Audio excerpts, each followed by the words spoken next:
Okay. Is understood. Today's topic is reduction in heterocyclic chemistry.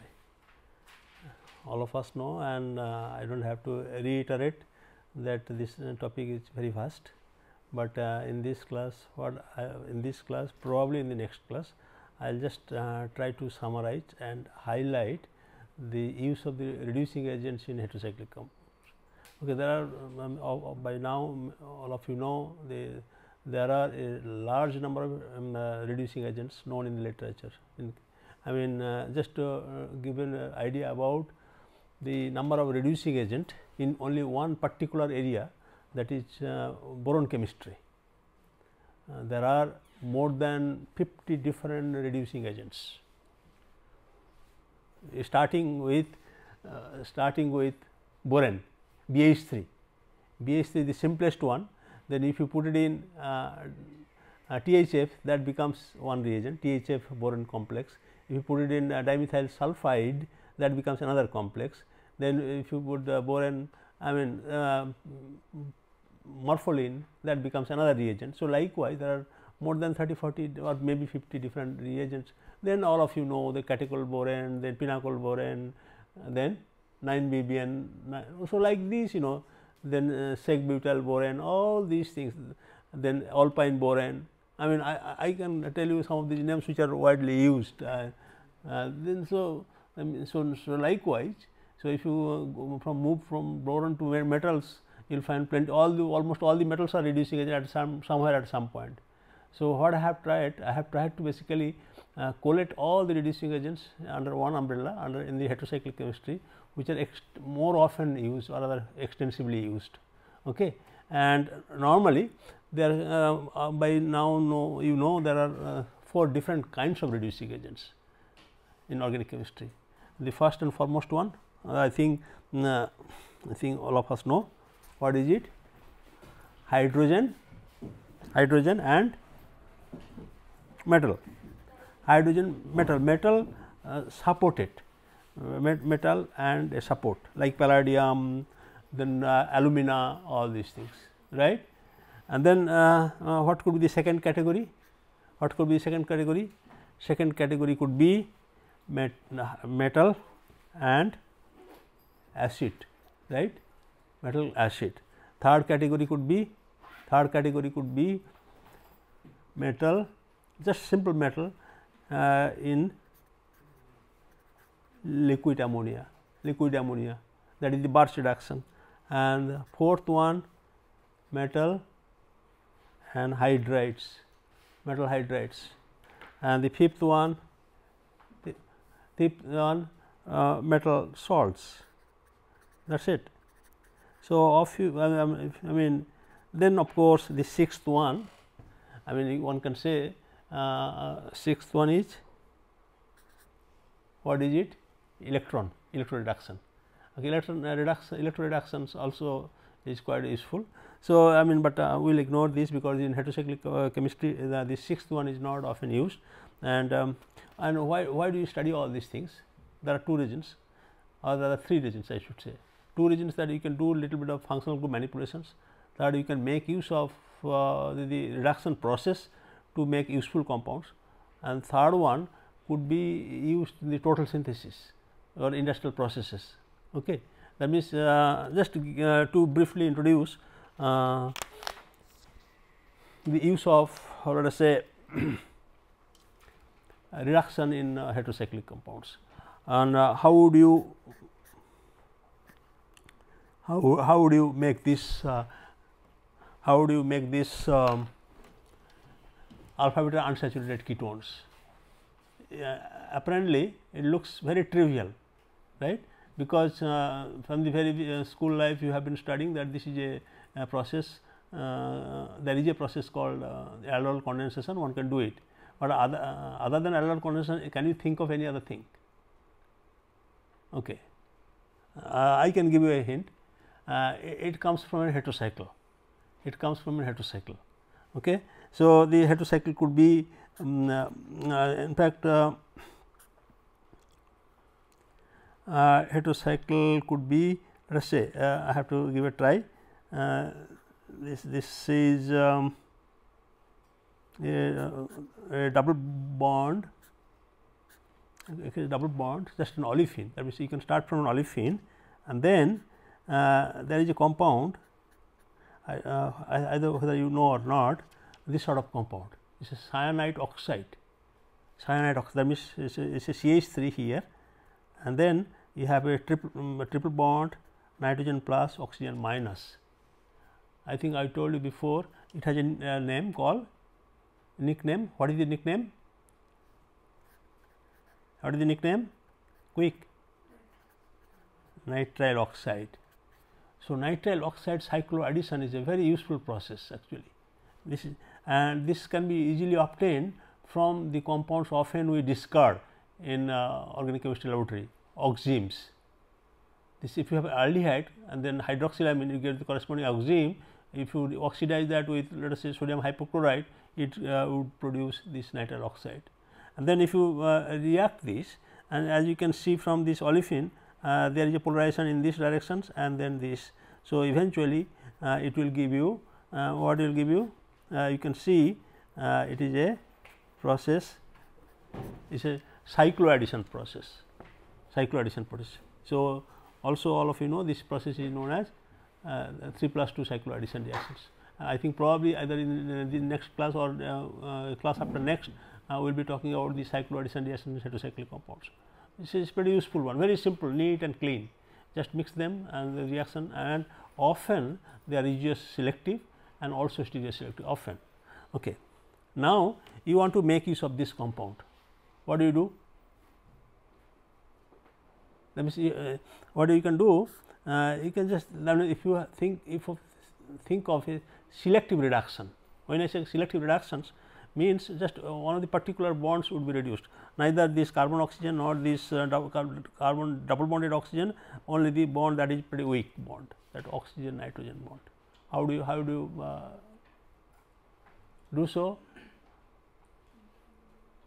So, that is what you have to know. Basically, this lecture is on that under particular circumstances, a particular circumstance, you have to use a particular reducing agent.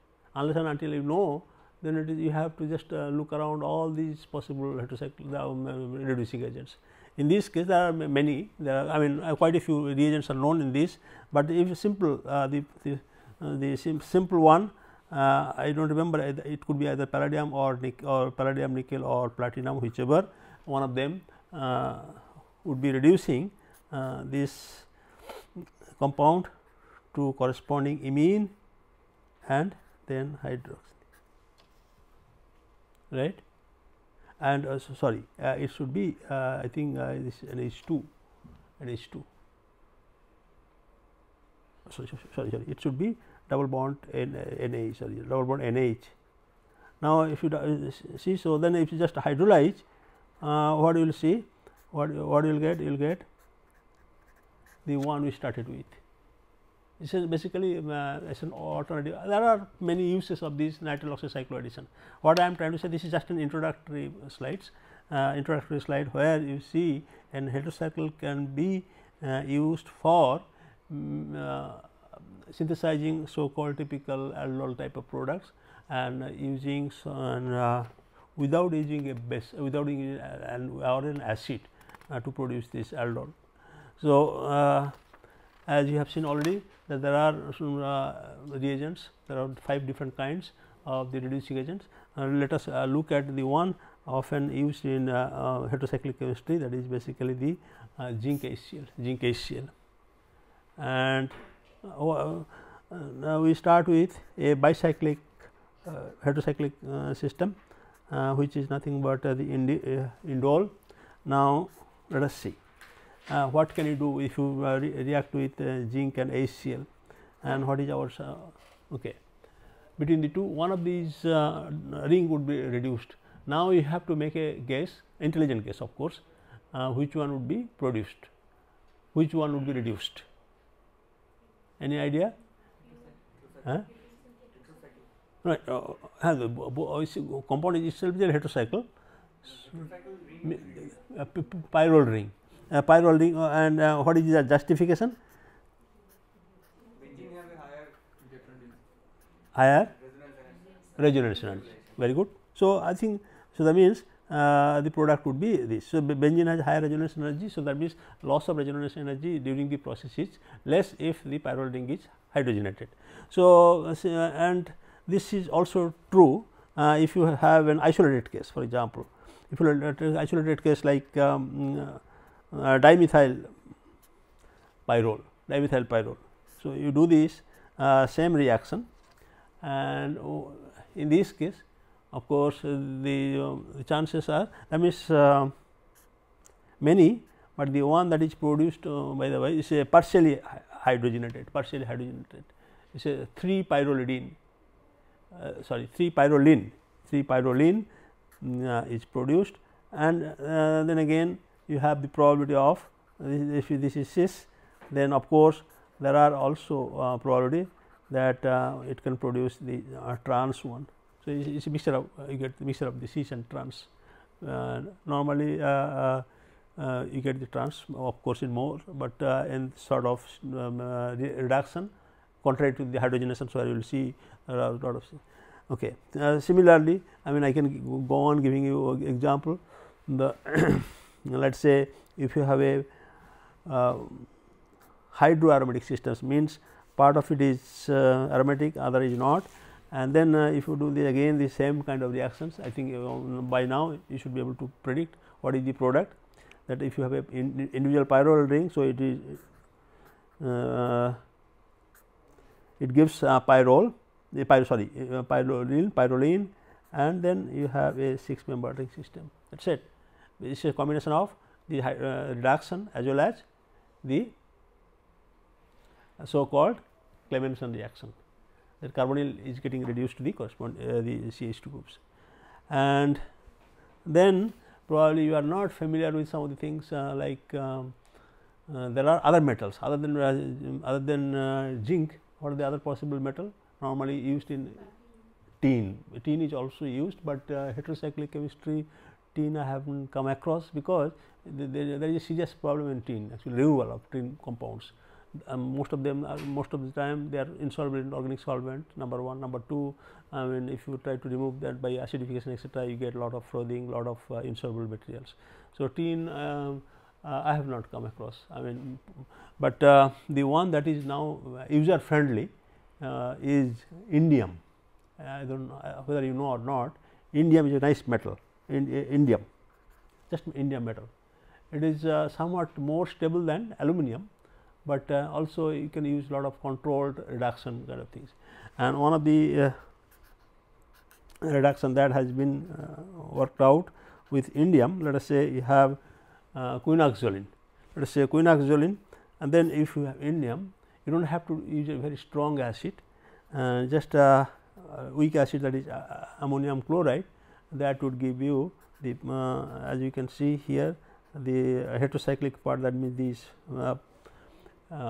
pyrazine part would be reduced, and what is basically this tetrahydro compound, and there are plenty of examples. In fact, you also should know that indium is a very mild and reasonably good reducing agent for the reduction of nitro group to the corresponding amino group, and also indium is not that expensive compared to many reducing agents. And maybe I will give you one more example where zinc acetic acid has reduced a nitrogen double bond, nitrogen double bond, and here is an example where you have what is the nucleus. By I think by now all of you know the nucleus. I am writing the nucleus is what is the nucleus, what is the name of this nucleus?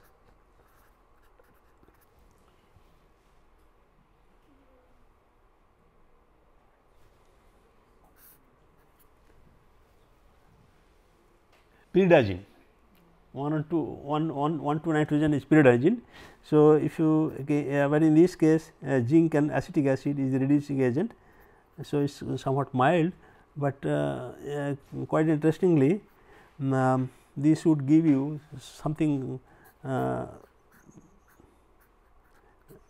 like this, which is a ring contracted compound, ring contracted compound, that is pyrrole. And what is the mechanism? So, the pyrrole is a nice way of making a pyrrole though, and it is a multifunctional pyrrole. So, what do you expect here?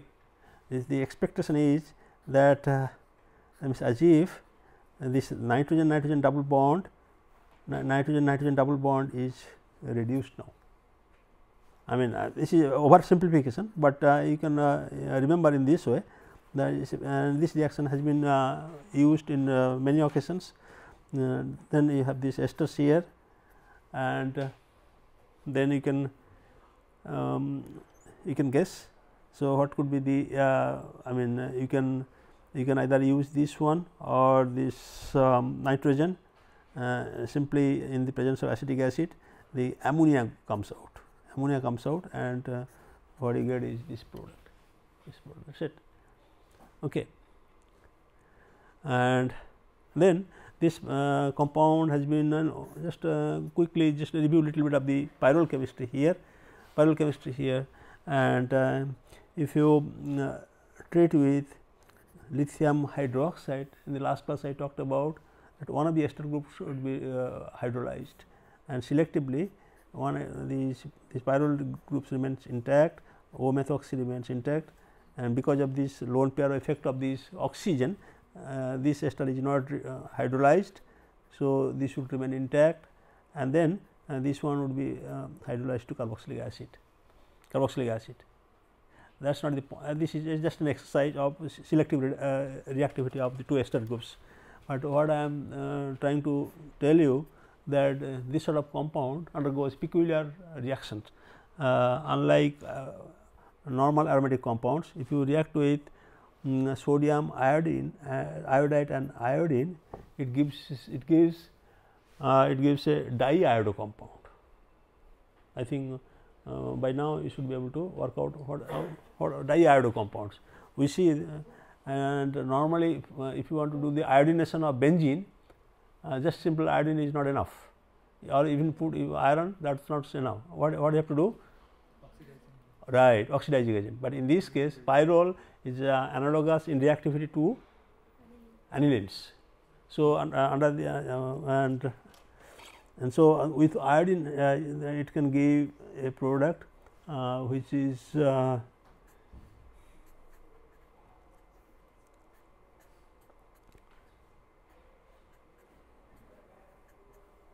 so rest remain, and that is, and then it gives you the O methoxy here and this. So, this is just a case where that means you can put two different iodines, and with simultaneous loss of the carboxylic acid group. Okay, and you can mechanistically work out, because iodinium mentally you can work out that iodinium ion is formed, then decarboxylation takes place. The first one, this is the first one, that is not a problem at all.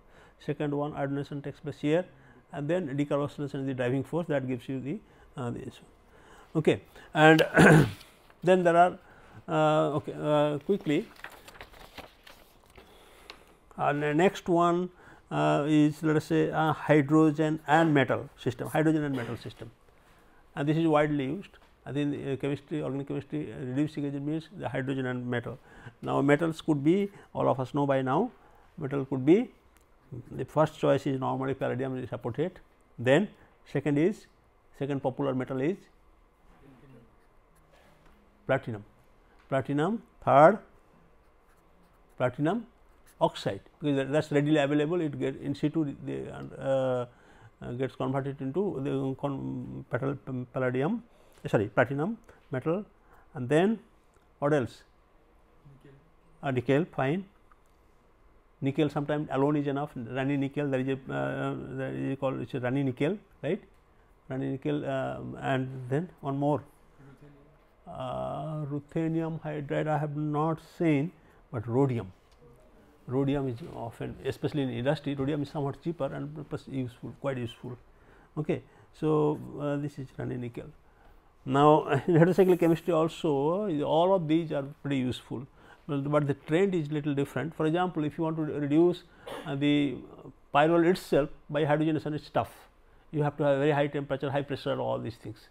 But if you have an electron withdrawing group, then you can readily reduce it to the corresponding saturated compound. Example is, let us say you have pyrrole, and then okay, the carboxylic ester here on at one side, other side you have a carboxylic ester.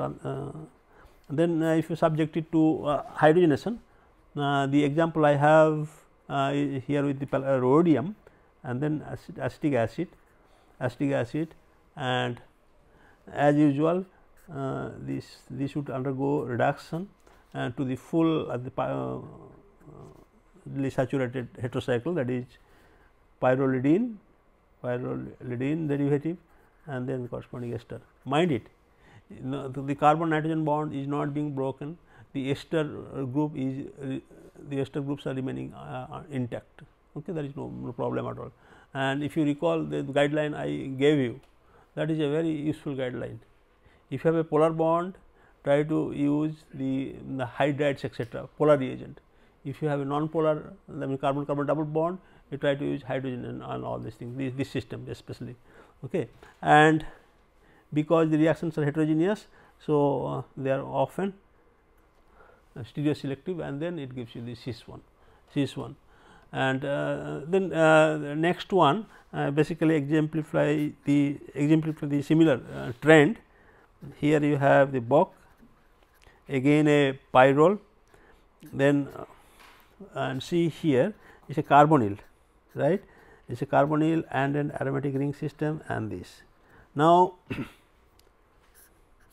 the reagent here is hydrogen and platinum and platinum on carbon.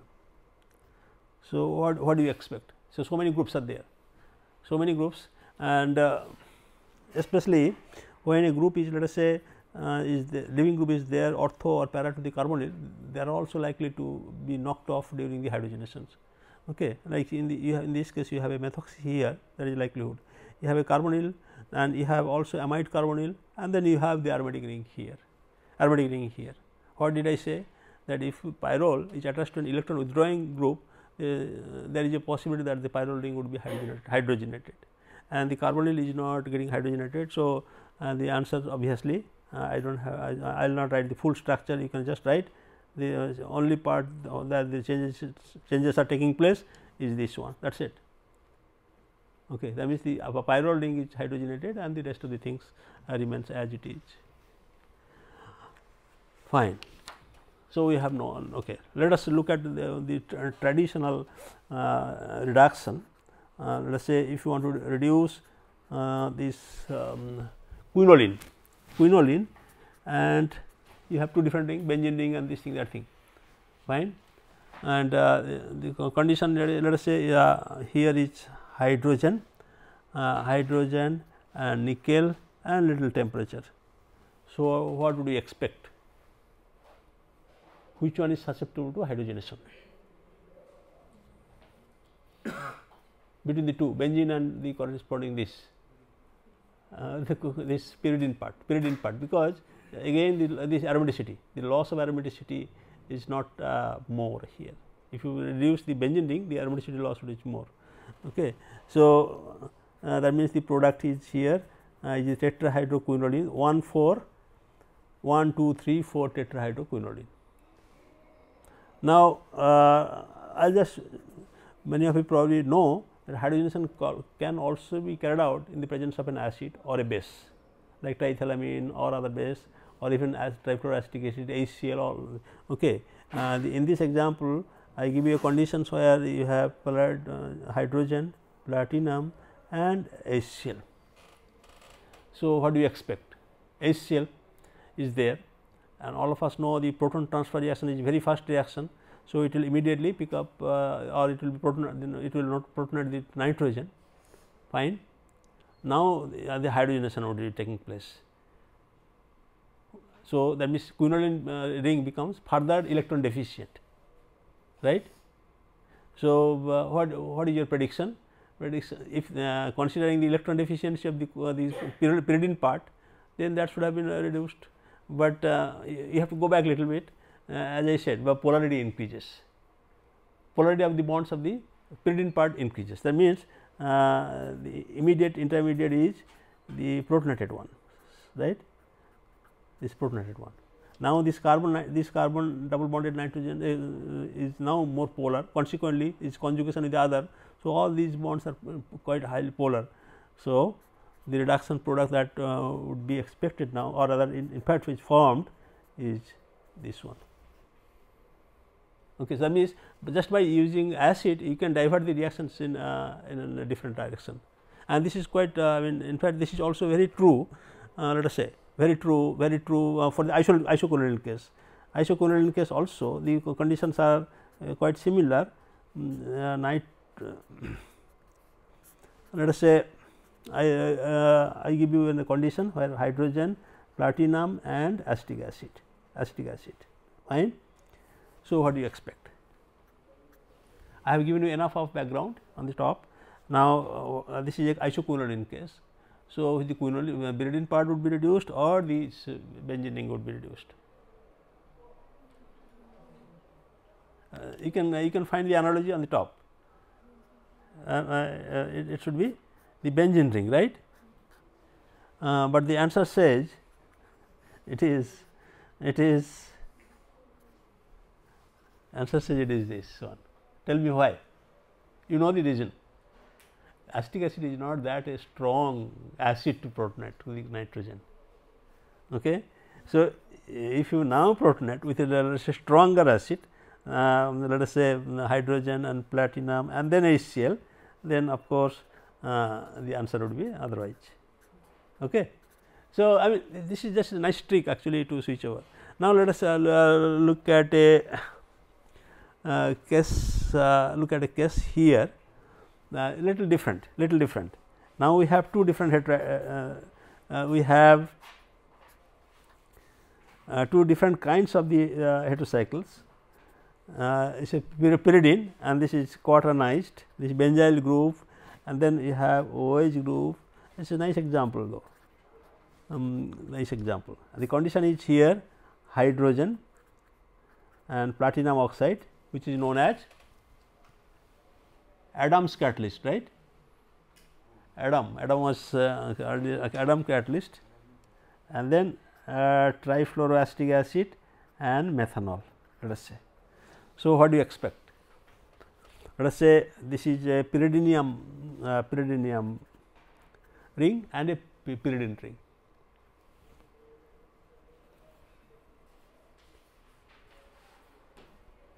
So, that means after protonation both the ring becomes electron deficient, both the right. It is a matter of choice.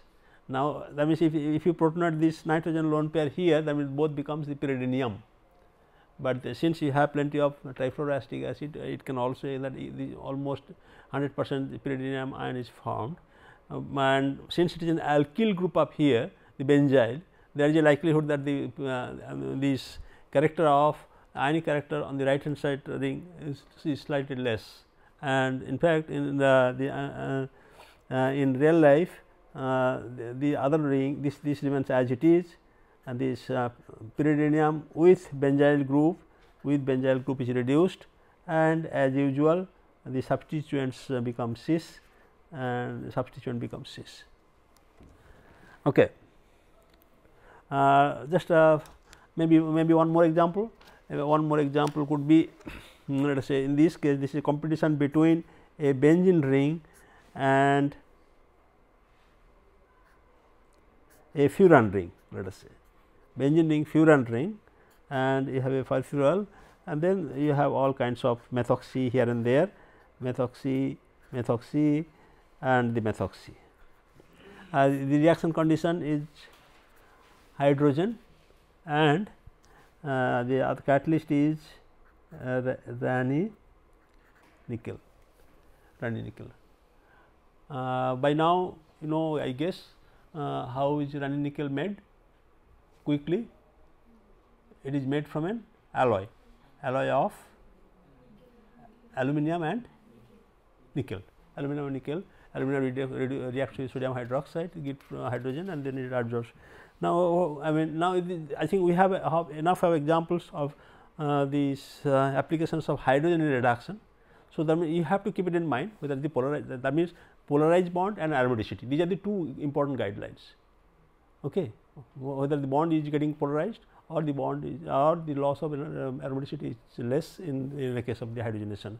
So, between the two we can quite obviously see, right, between the benzene and furan the loss should be less in case of furan. So, and obvious answer is obvious answer is, so everything remains as it is, it reduces. So, now you have a mixture of cis and trans though. So, if it is cis, then other also the trans is produced. So, rest remains as it is, okay. Rest remains as it is. And what next other than okay, we will come back maybe I think to other system, but let me quickly go to another kind of actually sort of hydrogen, but the hydrogens also are quite useful. This is just it is a very complicated example, but this example will tell you many things. For example, I have an example, it is not exactly hydrogen, it is an use of Raney nickel, Okay.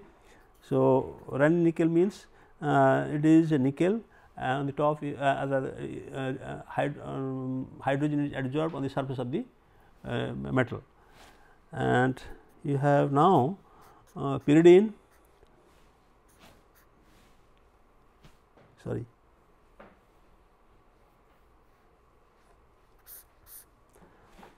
pyridine, and then you have a side chain with a double bond, then you have a thiophene ring, I mean so many things, then you have right. There are so many lessons actually in this, and TBS all of us know, tertiary butyl silyl, fine, and the reaction condition is Raney nickel and with sodium carbonate. So, what do you expect? Okay. Apparently, nothing is mentioned means it is a sort of a room temperature kind of reaction, reactions. So, that means how many reducible groups are there? How many reducible groups? The pyridine ring 1, double bond 1, you have thiophene ring system 1, then you have sulfur that can get reduced, then you have cyclopropane. So, so many reducing, but this is very specific, very selective, highly selective. I think in the last year I told you, right, cyclopropane is used for generating in organic synthesis many times. Just quickly, these are the things you have to remember in Carruthers book. Okay. What do you see in Carruthers book? If you do the hydrogenation, what do you get? This is an example taken from Carruthers book. Not really.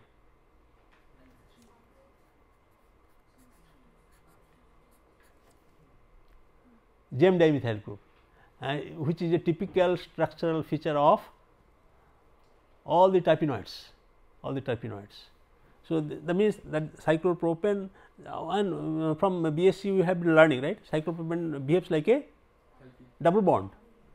Most of the characters are like the double bonds. Okay. So, that means we have all different kinds, but the product you will get is this. That means pyridine is not reduced under the normal conditions, I means no high temperature, the double bond is reduced, then the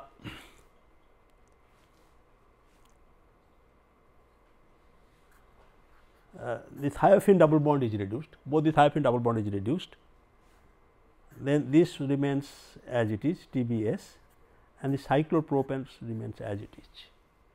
What else? What I can see that sulfur is nicely desulfurized.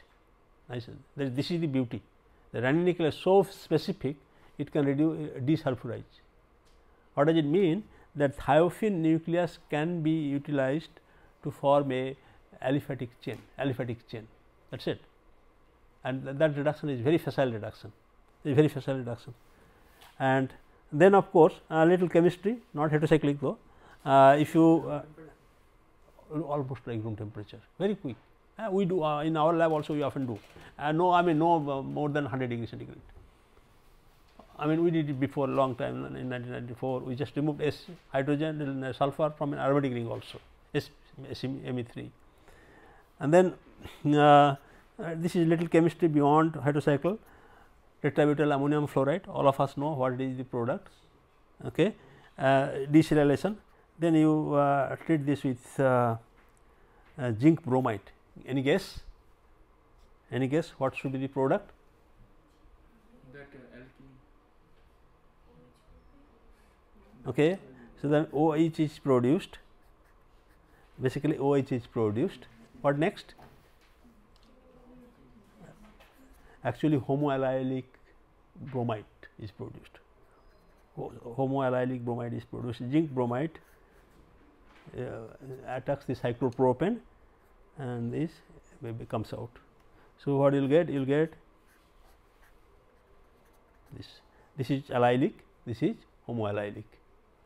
Okay. These are all, I mean, nice chemistry. So, but all these chemistry could be done because of the selective reductions in this ranitidine nickel. I can give you one more example probably. One more example. Ranitidine nickel such is a nice compound though, it is a nice reducing agent. Let us look at one more example where you have a thiophene nucleus, is a naphthalene moiety and a thiophene nucleus and this. Okay. Here what we use? We use nickel chloride and sodium borohydride. What is it? It is equivalent to, let us see, all these things are taken from Morrison Boyd's Solomon. It is not a very high level chemistry we have been talking about, very low level chemistry. What is it? Nickel boride. The formula is Ni2B. I do not know why Ni2B, but this is the formula given by all the books. This is known as nickel boride. Nickel boride. It is somewhat equivalent to Rani nickel, and so obviously the answer of this reaction, the product of this reaction is this.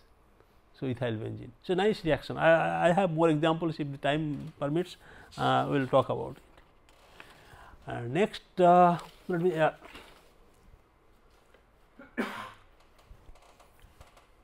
maybe we will give you one more example. We will give you one more example. This also tells you many things. Again a thiophene,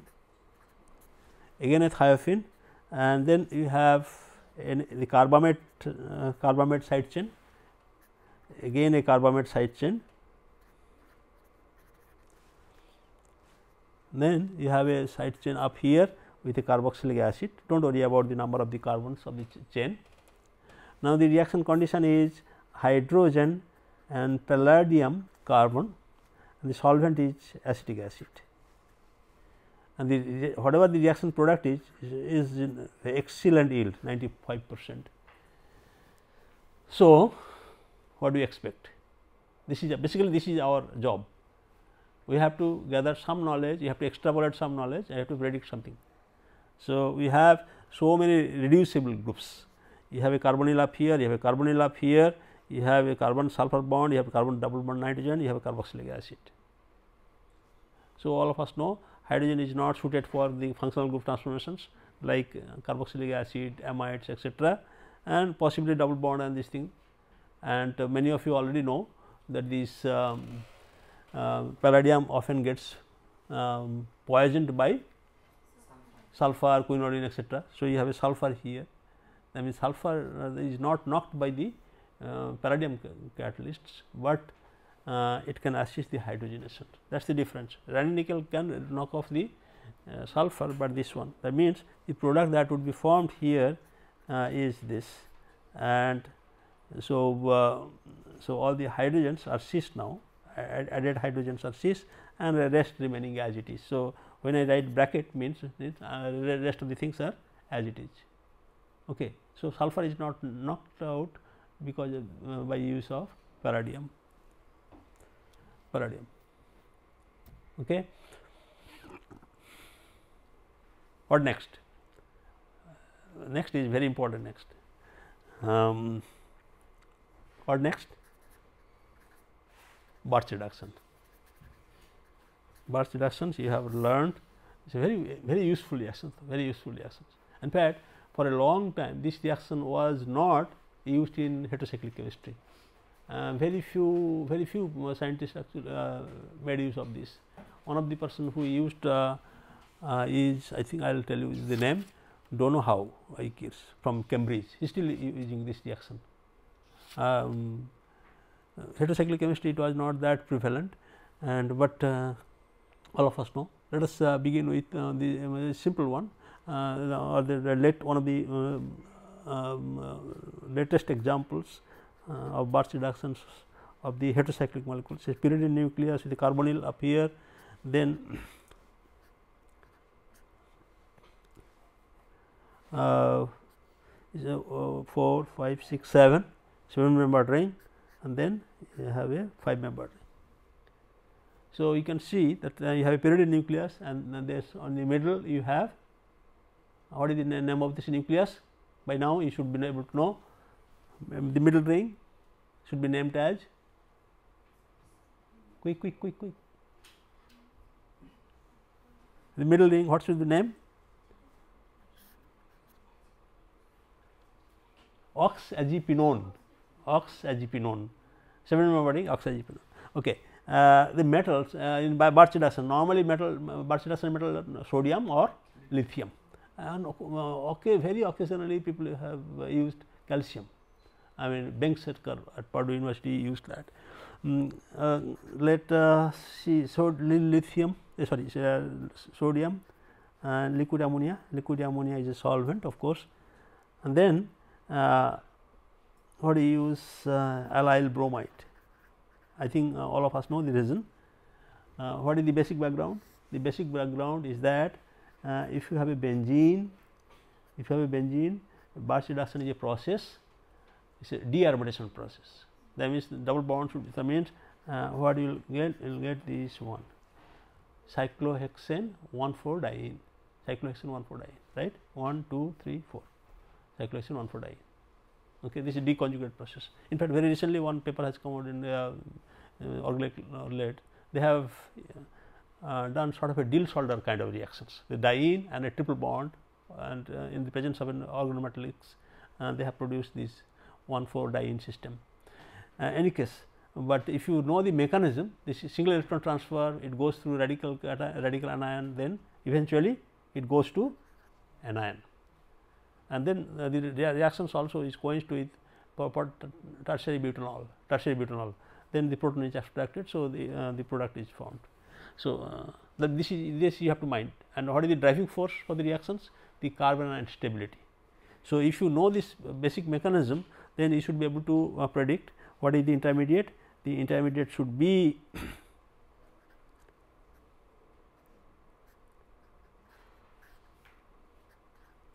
and anion should be here, that is alpha to the carbonyl, and that is so. Then the product, of course, you can guess whether the product would be allyl would be incorporated in the anionic center, and the rest as it is, and this was actually published by Ganesh Pandey of NCL this year, last year. Okay. So, likewise that Cambridge scientists have made use of the reduction again of these pyrrole unit. So, you can guess what should be the. Okay. So, here what is the requisition? What is the requirement? The requirement is that you have to have an electron withdrawing group, because that makes it a little electron sink, and then the normal catalyst or reagent, that is lithium and liquid ammonia, and then if you have Rx, now you can guess. So, you know that the mechanism actually leads to a carbon ion, and now carbon ion is stable at adjacent to the carboxylic ester group. and so that is, if that is so, that means and the bulk is this amide basically. So, that means what you will see, you will see this anion would be this at the ester alpha to the ester, and this is ester here, and the product of course as usual the product would be this R here, then ester here. So, what you get is a pyrrolene, means dihydropyrrole, dihydropyrrole. The same thing, similar, I mean this is exactly, I mean it is applicable also, this is applicable also to the furan compounds. To the furan compounds also you will get this furan up here and this R, and in this case the example that I have seen that with amide. So, that means what it means that pyridine, pyrrole, furan, all the 3 nuclei, if they are electron deficient, can be reduced by Birch reduction to the partially hydrogenated products, and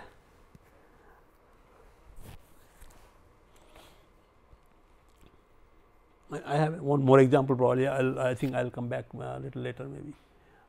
This is typical the same example, and then one more, I think I will give you one more example maybe from Birch reduction. This is let us say now there is a little change. For example, suppose you have a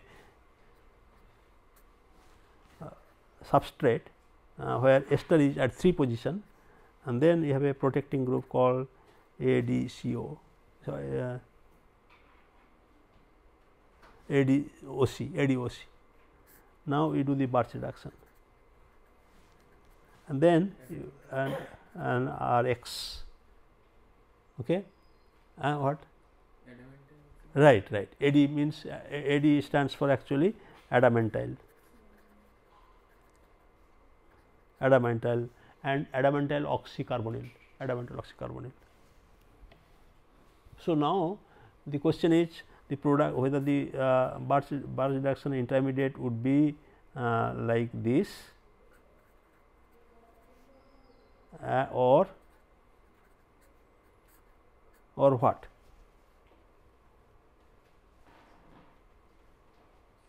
Or what? Or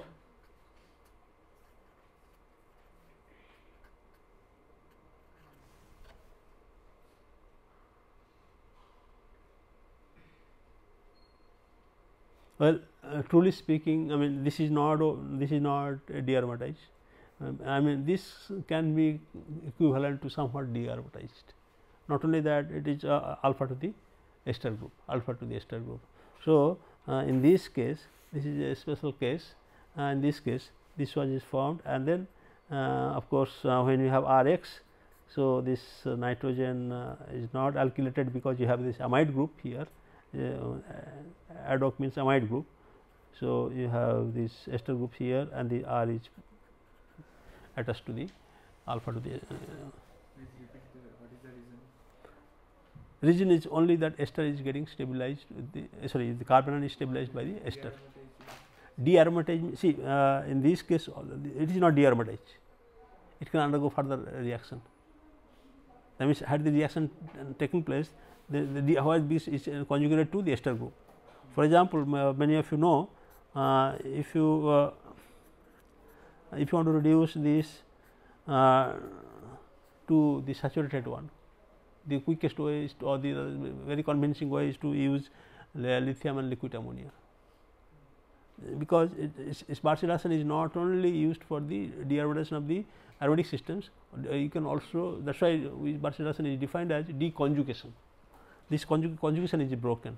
Had this been formed, this had given the fully aromatic system, fully de-aromatized or fully saturated system. Okay, that is one of the, I mean, since I know the answer, so I can argue that probably because the carbanion is stabilized by the ester. So, this is likely to be formed, plus it is tested by the alkylation study. Alkyl group enters the alpha position, and So, I mean then let us say there is an example also I can give you. Let us say this is a kind of Birch reductions elsewhere also has been used. This is a case from the terpene chemistry. You have an alpha beta unsaturated system and like this, and if you have this reaction with hydroxylamine. So, all of us know what would form. It would form the corresponding oxime, right. Okay, oxime should have normal trans, but in any case I'll write trans, I use that. Then if you treat this with iodine, actually it forms iso-oxazolene. It forms iso-oxazolene. Fine, iso-oxazolines, and you have a double bond. You have cyclohexane ring system and this thing. Fine. Now we have generated basically new heterocycles, iso-oxazole, and if you want to reduce this selectively, this one, what reducing agent would you use? Or reducing agent? You have a carbon double bond. So, this situation is different. Okay. Normally metal acids, zinc acetic acid, etc., very useful. Okay.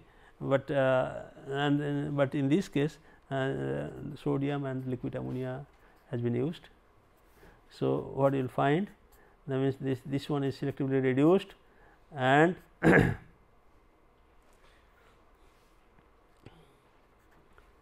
selectively reduced, and so this is OH.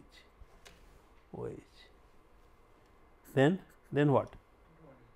Then tautomerized, but mind it, stabilization is so powerful, is a driving force, it can knock off the amine group. So, result is everything remains as it is, and you have a carbonyl up here, double bond, and this. If you compare this one, right, what is it? What do you see? What is the transformation? Isomer. So, it is an isomerization. Isomerization, the best way to this is a synthetic, this is called transposition, means you just exchange the positions, that is called transpositions. Like one of the papers in literature you will find, this is a case, I think this is one of the course I often like it, because this is from my area. Okay. And I think I told you before, this is called transposition. The methylene has been exchanged with the CO group. This is called 1-2 transposition. This is called 1-3 transposition, 1-2-3. There are quite a few review articles. And let me give you one more maybe example. Let us say this is the last case, metal hydride. We have not talked about the metal hydrides, right. So, that means what you need is a polar bond. Then if you let us say pyridine and alkyl group up here, and then you have side chain, then you react, you want to, let us say you want to get to the compound something like this, sorry. So, partial reduction, here you have the carbocation here. So, what reagent would you choose? We have 5 different categories: hydrogen, palladium, just simple, then hydrogen metal, and low valence metal salts, and then the hydrides. Okay. And obvious choice is here is a polarized bonds. So, with the metal hydrides, and this is nothing but simple sodium borohydride. Sodium borohydride would reduce this to tetrahydropyridine. Okay. And maybe quickly I will give you just last example. You have to tell me the answer next class. Okay. This is from a no, next class means after midsem. Fine. This is a little bit of from the silicon chemistry. Let us see. I think you have learned silicon chemistry from Carruthers book. Is a very good book. There are plenty of silicon chemistry there. If you treat this with lithium and then excess trimethyl silyl chloride,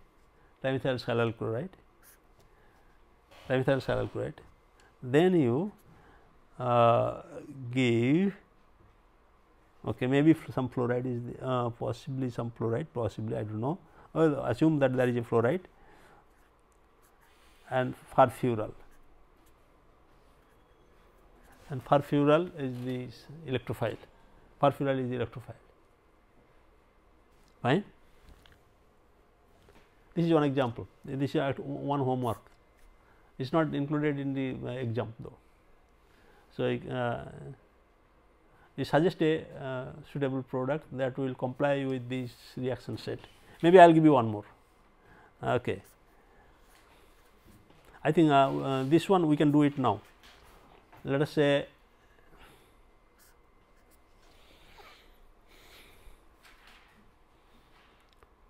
how can we convert this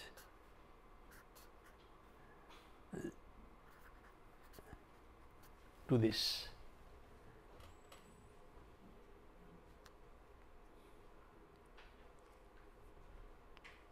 I have many more examples though.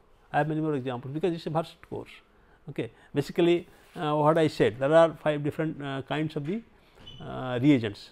One is the hydrogen metal, one is this metal acids, then metal liquid ammonia, metal hydrides and metal salts. Metal salts means normally I say nickel borate I said, and then sodium borohydride, or sometimes lithium aluminum hydride. Occasionally there is a new reagent also, many of you know, called samarium iodide. Samarium iodide also occasionally is used. Okay. Any idea? Let us say how do you do? Let us say the last one, for example. I mean, what is the example for? Example for the illustration of right. So, Raney nickel, what does it do? It knocks off the sulfur as well as removes the double bond. That means you get a saturated systems. Now, if you do the electrophilic substitution reactions on the thiophene unit, so you can get the introduction of groups here, because these 2 positions are blocked. So, if you do the electrophilic substitution reaction, 3 position would be occupied, and then do all kinds of requisite transformations, and then eventually you do use Raney nickel, because Raney nickel is very specific for sulfur and double bond, and it will not touch the carboxylic acid. Okay. So, this is a case of when I say lithium and TMS chloride, what is the case? This lithium and trimethyl silyl chloride. What is the reaction?